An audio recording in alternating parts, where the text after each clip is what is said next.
பார்த்து காதல் வயப்பட அவர்களோட போய் வாழ்ந்துட்டு வா அப்படின்னு சொல்லி பூலோகத்துக்கு சுந்தரமூர்த்தி நாயனார் அனுப்ப,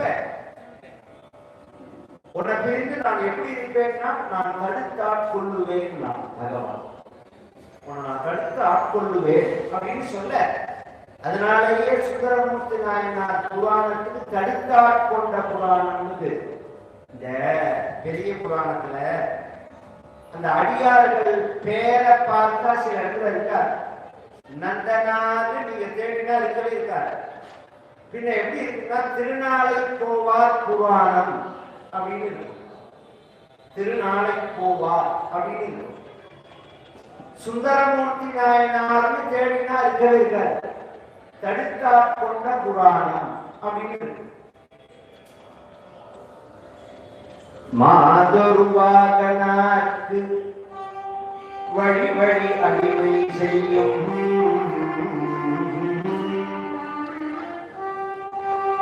தேவியர் குலத்தில் தோன்றி மேம்படு சடையனார்க்கு ஏதமில் கற்பின் வாழ்க்கை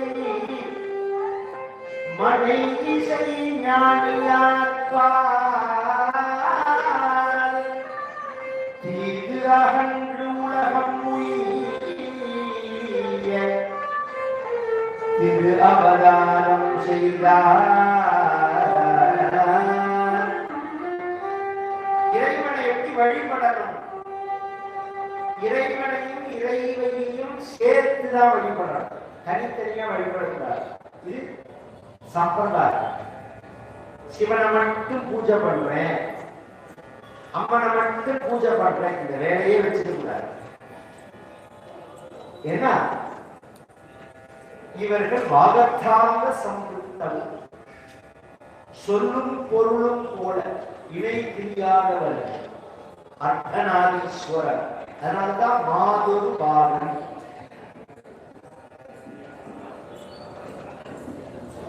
சக்தியை பிரிச்சா சிவனுக்கு மதிப்பு கிடையாது, சிவன் இல்லைன்னா சக்தி கிடையாது. எப்படி புரிகிறாமான்னு சொல்ற. ஆதிகும்பேஸ்வரர் கோவில் கும்பாபிஷேகம் முடிச்சு கூட்டங்கள்லாம் குறைய ஆரம்பிச்சிருக்கு. நாம போய் தரிசனம் வரலாமான்னு ஒரு வயசான தாத்தாவை நாம கூப்பிட்டோம்னா வா போலாம்னு சில பேர் சொல்லுவா. சில பேர் என்ன சொல்லுவா, ஒரு காலத்துல தினம் கும்போணத்துல எல்லா கோவிலையும் தரிசனம் பண்ணிட்டு வருவேன்னா நடந்தே போய், இன்னைக்கு எனக்கு சக்தி இல்லை, நடக்கிற சக்தி இல்லை, அதனால நான் வீட்டுல சிவனேன்னு இருக்கேங்கிறார். என்ன சொல்றாரு? நடக்கிற சக்தி இல்லை, அதனால சிவனேன்னு இருக்கேன். சக்தி இல்லாத அத்தனை பேர் எப்படி இருக்கணும்? சிவனேன்னு தான் இருக்கணும். சிவன் இல்லைன்னா சக்தி கிடையாது. சக்தி சக்திமான் அப்படின்னு சொல்றது. அப்படின்னா இப்ப நான் பேசுறேன், உபன்யாசம் பண்றேன், இப்ப மாலை கொண்டு போட்டாரு. இது தாமோதர தீட்சிதருக்கு மாலையா, சிவபுராணத்துக்கு மாலையா? சிவபுராணத்துக்கு தான் அந்த மாலை. மனிதனுக்கு மாலை கடைசியில தான்.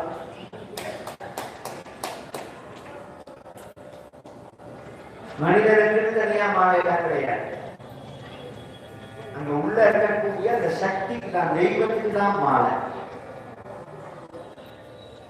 இப்ப நான் கதை சொல்றதே அந்த சக்தி வெளிப்படுற. நான் மேடையை விட்டு இறங்கிட்டா என்ன அந்த சக்தி போயிடா எங்கிட்டே இருக்கு. திருப்பி என்ன யாராவது சொல்ல சொன்னா பேசுறதே வெளியில வரும். நான் இல்லாம அந்த சக்தி வெளியில வராது. பேசுற சக்திய மட்டும் பிரிக்க முடியாது. ஏற்காடெல்லாம் சொல்றமே தவிர அதுவும் எங்கிட்டே வந்ததுதானே. அப்ப சக்தியும் சக்திமானும் பிரியாதவர், சேர்த்துதான் வழிபடணும். அப்படி வழிபடக்கூடியவர்கள் தான் ஆதிசைவர்கள். நேற்றைய தினமே சொன்னேன், ஆதிசைவர்கள் வேறு, அந்தணர்கள் வேறு.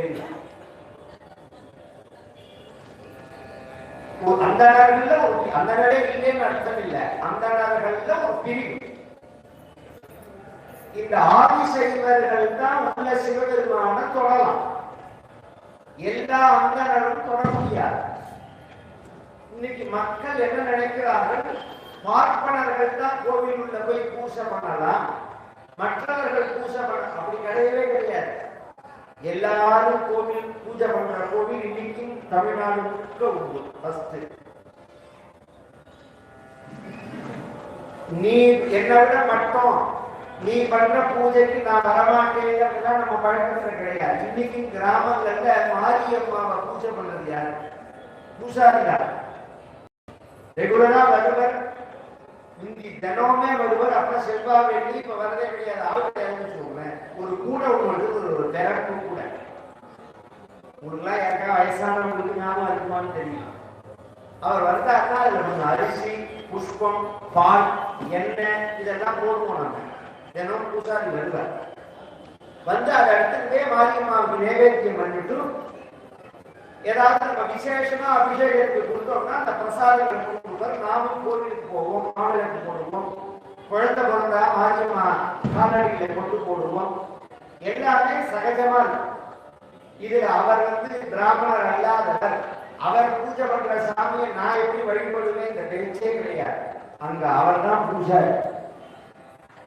இங்க சிவாச்சாரியா தான். இதெல்லாம் ஒரு ஆகமம்னு பேரு, சாஸ்திரம்னு பேரு. இந்த சிவனை தொட்டு பூஜை பண்றது ரெண்டு வகை, சுவார்த்தம் பரார்த்தம்னு சொல்லுவோம். எல்லாருமே தெரிஞ்சுக்கணும். சுவார்த்தம்னா எனக்காக பண்ணிக்கிறது, அதை யார் வேணாலும் பண்ணலாம், யார் வேணாலும் சிவனை வீட்டில் வச்சு வழிபடலாம். பரார்த்தம்ங்கிறது பிறத்தியாருக்காக பண்றது. பிறருக்காக நாம பண்ணும் போது அதுக்கு சிவதீட்சை பெற்றிருக்கணும். அந்த சிவதீட்சை உரிமையை பெற்றவர்கள் 5 மகரிஷிகள் தான். கௌசிகர், காசியபர், அகஸ்தியர், பரத்வாஜர், கௌதமர். கவனிச்சு கேளுங்க. கௌசிகர், காசியபர், அகஸ்தியர், பரத்வாஜர், கௌதமர். இந்த 5 பேருக்கு என்ன விசேஷம்னா, ஆதிசைவர் குலத்துல வந்தவர்கள் பெரும்பாலோர் கோத்திரத்துல தான் இருப்பார். இந்த 5 கோத்திரத்துல தான் இருப்பார். இவர்கள் 5 பேர் தான் சிவன். ஒரு ஆச்சரியம் என்னன்னா, இந்த பெரிய புராணத்துக்கு வியாக்கியானம் பண்ணினத்துல டாப்பான வியாக்கியானம் யார் தெரியுமா? சி.கே. சுப்பிரமணிய முதலியாரும் சி.கே. செல்வி. அவர்கிட்ட கதை கேட்டவர்தான் வாரியார் சுவாமி. சுப்பிரமணிய முதலியார்கிட்ட கதை கேட்டவர் வாரியார் சுவாமி. அவரோட பெரிய புராண விளக்க உள்ள புத்தகத்தை எடுத்து பார்த்தா ஒன்று இவ்வளவு 7 வாழ்க்கை கொட்டிருப்பர் விஷயம்.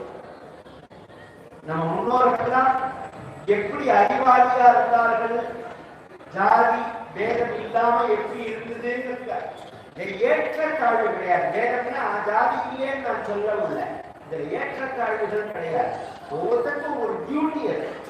இப்ப நானே சொன்ன உள்ள போய் நான் சாமி தொட முடியாது. தொட்டா உடனே திருப்பி பிராயசித்த மனம் தொடக்கூடாது. இதுதான் சட்டம். இதை நாம புரிஞ்சுக்கணும். யாரோ சொன்னார்களுக்காக நாம குழம்ப கூடாது. மாதுர்பாகனாருக்கு வழி வழி அடிமை செய்யும் சேப்பியார் பதிவு பண்ற வார்த்தை.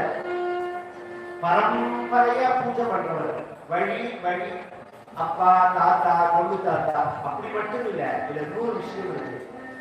வழி வழி, அப்பா வழியிலையும் பூஜை பண்றவர்களா இருக்கணும், அம்மா வழியிலையும் பூஜை பண்றவர்களா இருக்கணும்.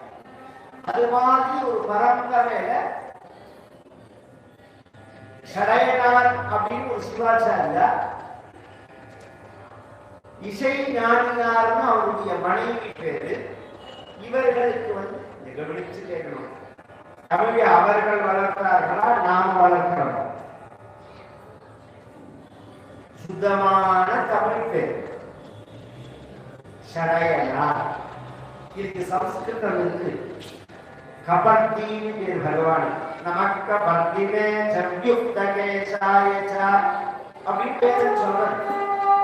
கபர்தி அப்படின்னா செஞ்சடாதரன் அர்த்தம். அந்த வார்த்தை அவர் வச்சுக்கல, ஷடயனார்னு வச்சுக்கிறார். கிராமங்கள்ல தான் ஷடை, ஷடையாரி, ஷடை அப்படிலாம் பழக்கத்துல இருக்கும்.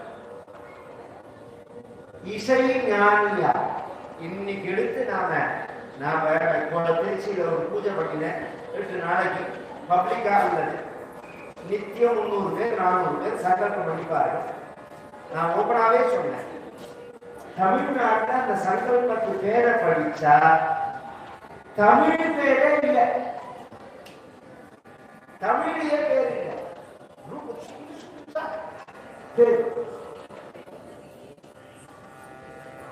தமிழை புடி தோண்டி புதைச்சு அதை வேலை ஏறி உட்கார்ந்து தமிழை வளர்க்கிறோம். குழந்தைகளுக்கு பேர் வைக்கிறதே இறைவனுடைய நாமாவை வைக்கணும், தமிழை வைக்கணும், சுத்தமான தமிழை வைக்கணும். ஷடயனார் இசை ஞானினார் அப்படின்னு பெயர். இவருக்கு வந்து திறக்கிறார். இவருடைய பெயர் ஆரூரன் பெயர். திருவாரூர் அதுல உள்ள பெருமானுக்கு ஆரூரன் பெயர். அந்த பெயரை தான் வைக்கிறார். இது ஒரு காரணம். இன்னொரு காரணம், இவருடைய தாத்தா பெயரும் ஆரூரன் தான். பொதுவா நம்ம பழக்கத்துல தாத்தா பெயரை பேரனுக்கு வைப்போம், பாட்டி பெயரை பேட்டிக்கு வைப்போம், இப்படி மாறி மாறி வரும். அது மாதிரி பெயர் வைக்க அந்த குழந்தை அழகா வளர்ந்து வர அந்த நாட்டை ஆளக்கூடிய நரசிங்க முடியாங்கிற ராஜாவும் அந்த குழந்தையை சேர்ந்து வளர்க்க ஆதிசைவர் குலத்துல பிறந்ததுனால அதற்குள்ள சடங்குகள் தான் ஜாதகர்மா, நாமகரணம், அன்னப்பிராசனம், சௌலம், உபநயனம், வேதாத்தியனம், இதெல்லாம் ஒரு முறை. இந்த சம்ஸ்காரங்கள்லாம் அடைஞ்சாதான் வேதம் படிக்கலாம். அதெல்லாம் பண்ணி வேதங்கள் எல்லாம் படிப்பித்து அந்த குழந்தைக்கு சாஸ்திரங்கள்லாம் வாசிச்சு ஆகமங்கள்லாம் சொல்லி கொடுத்து எல்லாம் எத்தனை வயசுக்குள்ள 16 வயசுக்குள்ள எல்லாம் அப்படி சகஜமா படிப்பு நடக்கும். இந்த காலத்துல ஒரு 5 வயசு 6 வயசுலதான் படிப்பு ஆரம்பிக்கும். ஆனா வேஸ்ட் பண்ண மாட்டோம், வேஸ்ட் பண்ண மாட்டோம். வித்யாயாம் சததம் நியோஜய மதி நைஷதத்துல சொல்றா. தமயந்தி குழந்தைகளை பார்த்து எப்படி இருக்கணும் குழந்தைகள்னா, வித்யாயாம் சததம் நியோஜய மதி பிராப்தோ வினீதாத்மதா. படிப்புல எப்போதும் படிப்புல இருக்கணும் கவனம், செதறக்கூடாது.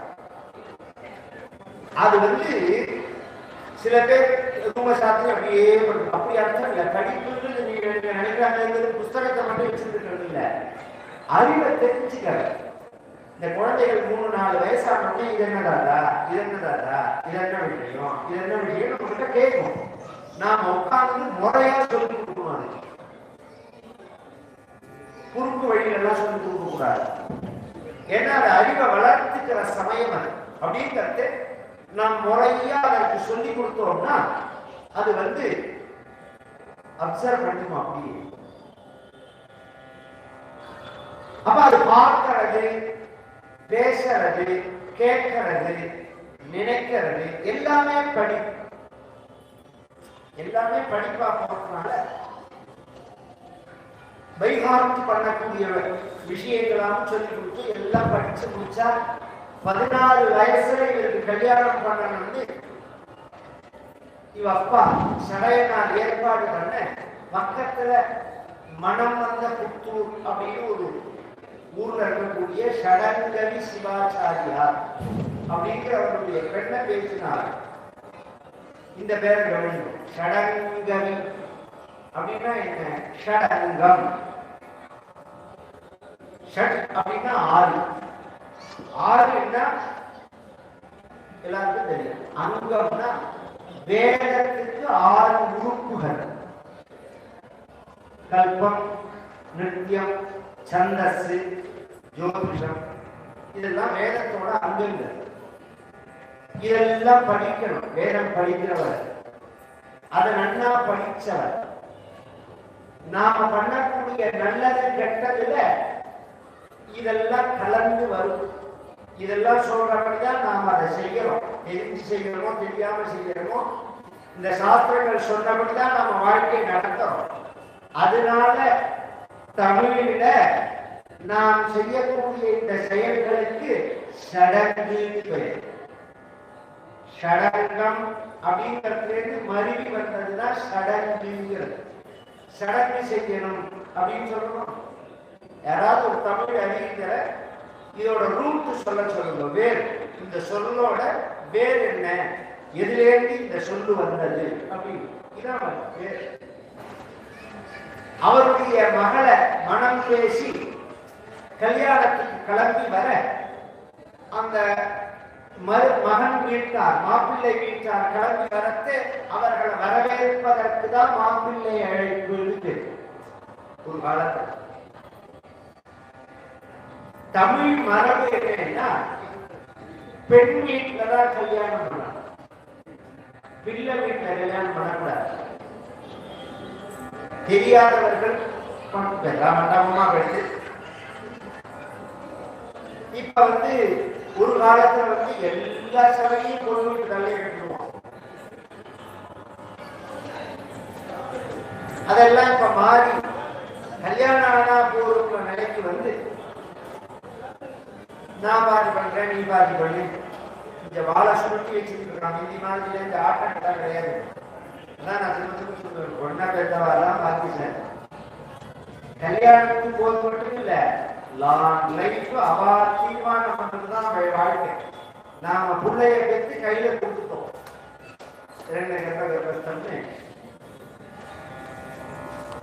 நம்ம புள்ள சந்தோஷமா இருக்கணும் அப்படின்னு நாம விரும்பினா நாம் அந்த வாழ்க்கையில சம்பந்தப்படாம இருக்கிறது தான் கரெக்ட். நீங்க சம்பந்தப்பட்டா உங்க புள்ள வாழ்க்கை தான் நீங்க.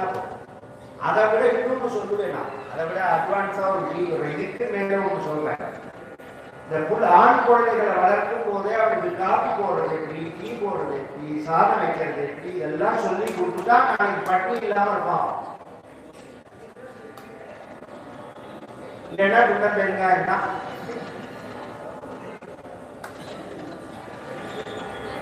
அப்படிதான் இருக்கு. நானே தான் போட மாட்டேன், நீ போட மாட்டியான்னு கேட்கலாம். எல்லாம் குழந்தைகள் மேல தப்பு இல்லை. ஒரு குழந்தை அப்படி வச்சு வளர்த்துக்கிறது, அவ்வளவு ராஜாத்தி மாதிரி வளர்க்கிறது சுபாவமாவே அந்த ஒரு பழக்கம் வளர்த்து. நான் இது பெண்ணை கற்றவா புள்ள கற்றவா இதுல இன்னொரு விஷயமும் சொல்லுவேன். இது பெண் வேலை, இது ஆண் வேலைன்னா நம்ம சாஸ்திரத்தை அப்படிலாம் ஒன்று கிடையாது. உங்களுக்கு ஈஸியா புரியுற மாதிரி சொல்றேன். சமைக்கிற வேலை பெண் வேலைன்னு எல்லாரும் சொல்லிக்கிறோம். ஒரு காலத்துல கல்யாண காலத்துல பெருசா 53 பேருக்கு சமைக்கிற ஆண் சமைப்பார்களா, பெண் சமைப்பார்கள்? ஆண் தான் சமைப்பாங்க, பெண் சமைக்க மாட்டாங்க. ஏன்னா பெரிய ஹார்டான கடுமையான வேலைகளை பெண்கிட்ட ஒப்படைக்கவே மாட்டாங்க. நீதிமன்றத்தில் ரொம்ப மிருதுவான வேலை அப்படிங்கிறது கடுமையான வேலை. ஏதாவது ஒரு அம்மா மூட்டை துணி நீங்க பார்த்துக்கல,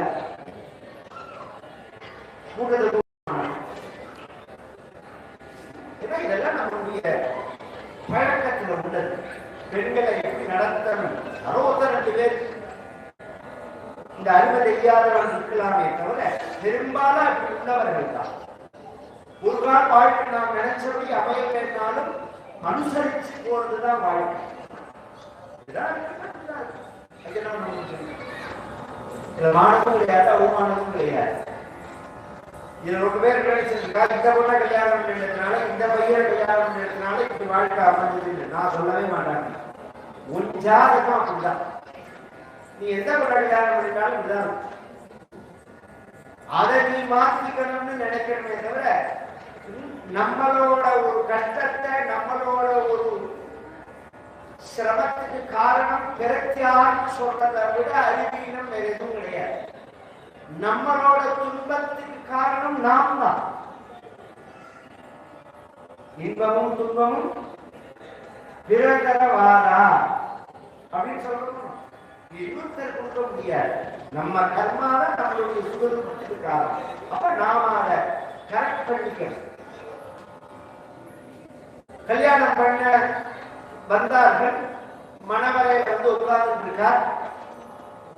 அந்த பெண் அழைச்சி வந்து கல்யாணம் நடக்க போறது. அந்த சமயத்துல எல்லாரும் மண்டபத்துக்கு அந்த பந்தலுக்குள்ள வரார்கள். ஒரு வயசான சிவனடியார் வரா. நெற்றி முழுக்கவி கூட்டி கழுத்துல ருத்ராட்சம் வாயில சிவநாமா சிவா சிவா சிவா சிவா இது இப்படி சொல்றது. அந்த காலத்துல சிவோகம் சிவோகம் சிவோகம் சொல்லுவாங்க. சிவோகம் ரொம்ப உயர்ந்த வார்த்தை. அப்படின்னா என்ன? நாமேதான் சிவம், சிவனேதான் நாம். சிவோகம் சிவோகம் சிவோகம் தத்துவமசி அகம் பிரம்மாஸ்மி இத்தியாதி மகா வாக்கியங்களுக்கு என்ன வேண்டியோ அந்த வேண்டி இந்த வாக்கியத்துக்கு சிவோகம் சிவோகம் சிவோகம் அப்படின்னு சொல்லிட்டு வரா. அவர் காலத்தை வணங்கி அவர் வரவேற்று உட்கார்ந்து வச்சு கையில அவர் பூவும் அக்ஷதையும் கொடுத்து மணமக்களை வாழ்த்தணும் அப்படிங்கிறத அவர் சொன்னார். நான் வாழ்த்த வரல.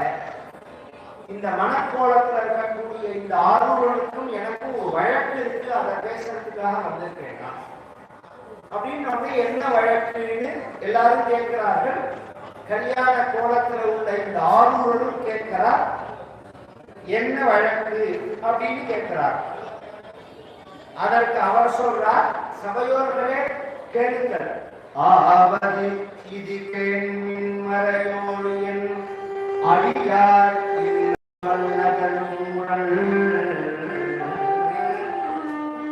சபையோர்களே மறையோர்களே ஆவது இது கேள். இதை கேட்போ. என் அடியார் இந்நாவல் நகர் ஊரன். அழகான தமிழ். உட்கார்ந்து மனக்கோலத்தில் ஆர்வங்கள் இவன் என் அடியார் அப்படின்னா இத கேட்டவுடனே சபையோர்கள் என்ன சொல்றதுன்னு தெரியல. சம்பந்தப்பட்ட ஆர்வங்கள் பார்க்கிறார். இந்த வார்த்தை சொன்ன அந்த வேதியரை சொன்ன வார்த்தை சொன்னதுக்கு கோபம் வரணும். அவரை பார்த்தா கோபம் வரல, அவரை பார்த்தா அன்புதான் வரல. அவர் சொன்ன வார்த்தையை கேட்டா கோபம் வரல. கவனிச்சு அவரை பார்த்தா அன்புதான் வரல. இதெல்லாம் சற்று மைத்திரிக்கு. ஒரு பஸ்லயோ ரயிலையோ நாம டிராவல் பண்ணும் போது நமக்கு எதிர்காலத்துல உட்கார்ந்து இருக்கிறவங்களை பார்த்தா ரொம்ப பிடிக்கணும். பார்த்தவொடனே ரொம்ப வேண்டியவங்க மாதிரி தோணும். ஏன்னா அது முன் பிறவியில உள்ள நட்பு. இன்னும் சில பேர்களை பார்த்த உடனே பிடிக்காது. அவனுக்கு நமக்கு முன்னாடி பழக்கமே இருந்திருக்காது. அவனை கண்டாலே பிடிக்காது. எப்படா சண்டை வருது? அது என்னன்னா போன ஜென்மாவோட சண்டை போட்டுனோம். அது வந்து சோழன் எக்ஸ்பிரஸ்ல கண்டினியூ ஆகும். இது நட்புக்கும் உண்டு, விரோதத்துக்கும் உண்டு. இந்த அடியாரம் பார்த்தா அப்படி விரோதம் இல்லை. கல்யாணத்துக்கு ஒரு விஷயம் சொல்லி போற பெண்ணுக்கு பையனுக்கு கல்யாணம் தீர்மானம் பண்ணும் போது ஜாதகம் பார்க்கிறோம் பார்த்தீங்களா? ஜாதகம் பார்க்க சொல்லி சாஸ்திரத்துல எங்கேயுமே சொல்லல. बंधुशील लक्षण संपन्न अनोगा मुखयच्छेक बंधुशील लक्षण संपन्न श्रुतवान अरोगयिवर संपत्ति आस्तंभरुडी सूत्र बंधुशील लक्षण संपन्न अरोगा मुखयच्छेक यस्यां मनश्चक्षुषोर निबन्धः तस्या बुद्धिः அப்படிங்கற ஒரு இடத்துல இந்த பெண்ணும் பையனும் ஒருத்தர ஒருத்தர் பார்க்கும் போது இப்ப நான் சொன்ன மாதிரி ரொம்ப நாளா இவர்களுக்குள்ள கட்டுக்காமாத ஒரு உணர்வு தோன்றினா கல்யாணம் பண்ணலாம். அது காமம் இருக்கக்கூடாது. இந்த காலத்துல உள்ள பரிஸ்திதிக்கு இந்த பசங்களுக்கு 30-40 வயசு ஆனால எந்த படம் பார்த்தாலும் கேட்கலாம். அப்படி சொல்றதா அந்த பார்த்த உடனே ஸ்நேக பாவம் இருக்கணும். இருந்தா அவங்க கல்யாணம் பண்ண. இவரை பார்த்தா அந்த ஸ்நேகபாவம் இருக்கு. அவர் சொந்த வார்த்தையை கேட்டா கோபம் வருது. அதனால சுந்தரமூர்த்தி நாயனாரான ஆரூரன் சொல்றார், அந்த ஆசில் அந்தணர்கள் வேறோர் அந்தணருக்கு அடிமையாதல், ஆசியில் மரபில் வந்த அந்தணர் வேறோர் அந்தணருக்கு அடிமையாக பேச என்று உன்னை கேட்டோம் பித்தனோ அப்படின்னா. ஒரு அந்தணனுக்கு ஒரு அந்தணன் அடிமை அப்படிங்கிறது நம்ம இந்து மதத்துல மனிதனுக்கு மனிதன் அடிமைங்கிறதே கிடையாது. எல்லாரும் இந்த அடிமைத்தனமே நம்ம கிட்ட கிடையாது. இந்த அடிமைத்தனத்தை கொண்டு வந்த பாவியே நெக்காலே தான். இந்த அடிமைங்கிறதே எல்லாரும் சுதந்திர இஷ்டம் இருந்தா வேலைக்கு போனா இல்லைன்னா வேண்டாம். நந்தனார் 40 பேரையே பார்த்தார். சிதம்பரம் போகாதேன்னா எல்லாம் வேலையெல்லாம் முடித்து நான் கிளம்பி போறேன், நான் போகாம இருக்க மாட்டேன். இது மாதிரி ஒரு சுதந்திர கிராமத்திலே எடுத்து பாருங்க. ஒரு கொத்தனாரியோ ஆசாரியோ 10 தடவை போய் கூப்பிட்டாதான் வருவாரு ஒரு காலம்.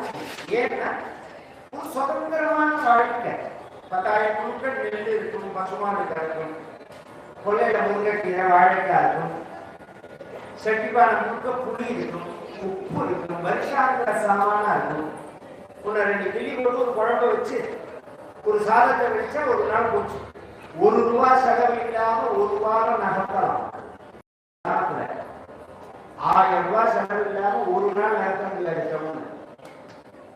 ₹1 செலவு இல்லாம இந்த மழையெல்லாம் பெய்யறது பாருவோம். எல்லாரும் சுட சுட சமைச்சு சாப்பிட்டு பேசாம பார்த்துட்டு இருக்கோம். மழை இல்ல கரண்ட் எல்லாம் வேற இருக்கா, அதனால நமக்கு இருக்கா இல்லையானே தெரியாது. கிணறு, கை பம்பு, குளம், இப்படி ஒரு சுதந்திர வாழ்க்கை. நாம சுகமா இருக்கோம்னு நாம வருத்தப்படுறோம் நாளுக்கு நாள். ரொம்ப பேருக்கு அது புரியல. 5 நிமிஷம் லைட் இல்லைன்னா பிராணம் போடாம இருக்கு, ஃபேன் இல்லைன்னா பிராணம் போடாம இருக்கு. ஏன்னா பொறுத்தவரை வேனோட போடுறியா, லைட்டோட போடுறியா? 3 வருஷம் முன்னாடி இந்த லைட் ஏது, ஃபேன் ஏது, இதெல்லாம் கிடையாது. ஆயிரக்கணக்கான வருஷமா அவர்கள் எல்லாம் வாழலையா? கொஞ்சம் யோசனை பண்ணணும். அது மாதிரி பிற சார்பு இல்லாத சுயசார்பு வாழ்க்கை வாழறதுக்கு பயணிக்கிறது. சுயசார்பு தன்மைக்கு பேரு. அப்பதான் சுதந்திரமா இருக்க முடியும். சோம்பேறியா இருக்கணும்னு சொல்லல, சுதந்திரமா இருக்கணும். ஒருத்தருக்கு ஒருத்தர் அடிமையே கிடையாது. ஒரு கல்யாணம் பண்ணி கொடுத்தா ஒரு கணவனுக்கு மனைவி அடிமை மாதிரி இன்னைக்கு பேசலாம். பார்த்தா நம்ம ஹிந்து மதத்துல அப்படி கூட கிடையாது. அந்த கல்யாணம் பண்ணி கொடுக்கிற பெண்ணு கைய புடிச்ச உடனே அந்த கணவன் சொல்ற மந்திரம் என்ன தெரியுமோ? சகா சப்தபதா பவ, சகாயோ சப்தபதா பபூவ, சக்கியந்தே கமேயம், சக்கியாந்தே மாயோஷம். சகா அப்படின்னு கூப்பிடுறான் அந்த பெண்ணை. இன்னைக்கு வேண்டி எனக்கு நீ தோழிங்க. அப்படிதான் நம்ம மதம்.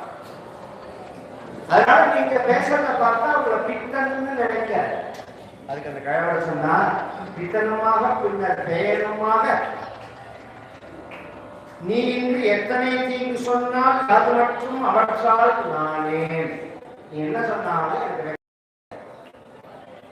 ஆனா நான் சொன்னது நீ அங்க உள்ளவர்கள் தான் கேட்டார்கள்.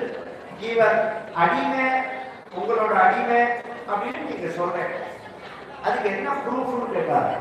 என்ன பிரமாணம் இருக்கு? ஒரு பிரமாணம் ஒன்றை நீங்க நிரூபிக்க முடியாது. இருக்குன்னாரு என்ன இருக்கு? பொதுவா அந்த காலத்துல ஒரு 1000 வருஷம் முன்னாடி நடந்த கதை. இதை எழுதினவர் முதலமைச்சர். அந்த காலத்துல ராஜா வேற, முதலமைச்சர் வேற. அந்த முதலமைச்சர் எவ்வளவு அதிகாரியா இருந்தார் கவனிங்க. சமுதாயம் எப்படி இருந்தது தெரிஞ்சுக்கணும். ஆட்சி, சாட்சி, எழுத்து. ஒரு கேஸ நீங்க வாதாடணும்னா இந்த ஒண்ணு சட்டம் இருக்கணும், அல்லது பார்க்க சாட்சி இருக்கணும், அல்லது கையால எழுதி கொடுத்த ஓலை இருக்கணும். இந்த மூணுக்குள்ள ஒண்ணு இருக்கணும். இந்த மூணுல என்ன இருக்குன்னு கேட்டார். இவ தாத்தா எழுதி கொடுத்த ஓலை இருக்குன்னா இந்த கழவன்